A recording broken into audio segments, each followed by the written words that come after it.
present an unfamiliar topic, organize the speech clearly to maximize audience understanding, craft clear and engaging transitions between main sections of your speech, use and cite sources to support speech content, and make a source list of it.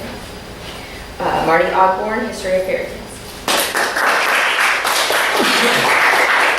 Thank you very much, Madam Toastmaster, fellow Toastmasters, new Toastmasters, and our honored guest, our area director.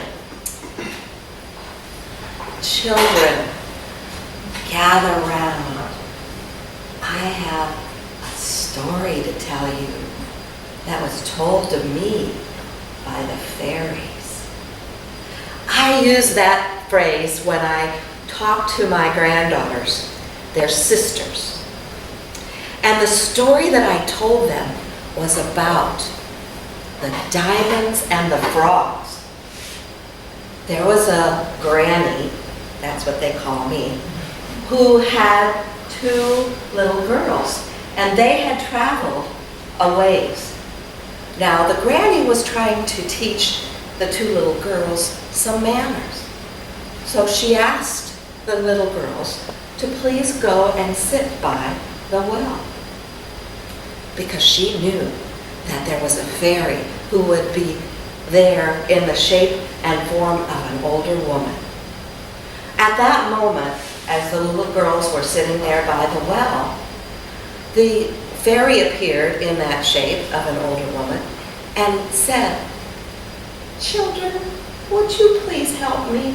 Could you please draw me some water? This old lady is very, very thirsty." Now, one of the girls was not so polite, and the other girl was very sweet and said, "Yes, ma'am."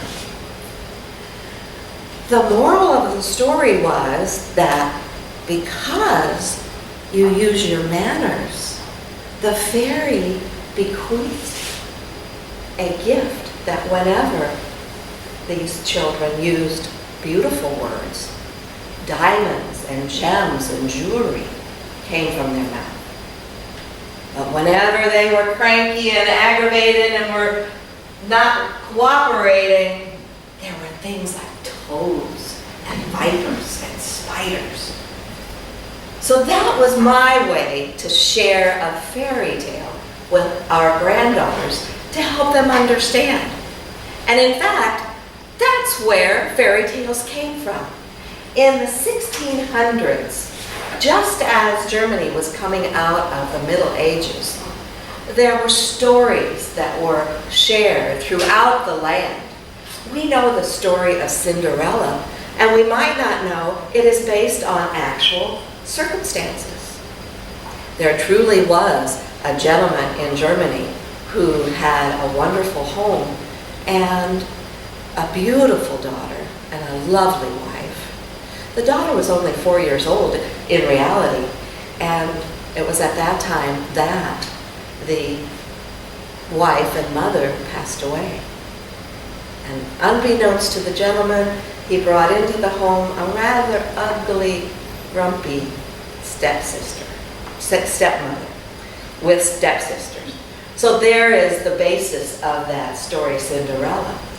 But there's many more stories. As a matter of fact, there's the story of Snow White and the Seven Dwarfs. It seems like an innocent enough story, but in fact it tells of children that were brought into the mines to mine in really difficult situations. It's interesting too that the idea of poison fruit was brought into the story later. And it was actually, in fact, as reported by Wikipedia, a scenario where there was an older gentleman who really did poison children with fruit because he thought they were stealing from him. All of this information I found so fascinating in this research for fairy tales and how they apply and how they are permeate our lives, as was mentioned by our Toastmaster. We can learn a lot from fairy tales. We can utilize the fairy tale of the diamond and the Toad, which was a fairy tale that was presented by a Frenchman to help his children understand how to be polite. But the important thing in recognizing fairy tales is recognizing the value of a story. So when you are looking for ways to have an impact in your presentation, you can include stories like Kathy did about the Cars movie, because there's a reason to tell that story.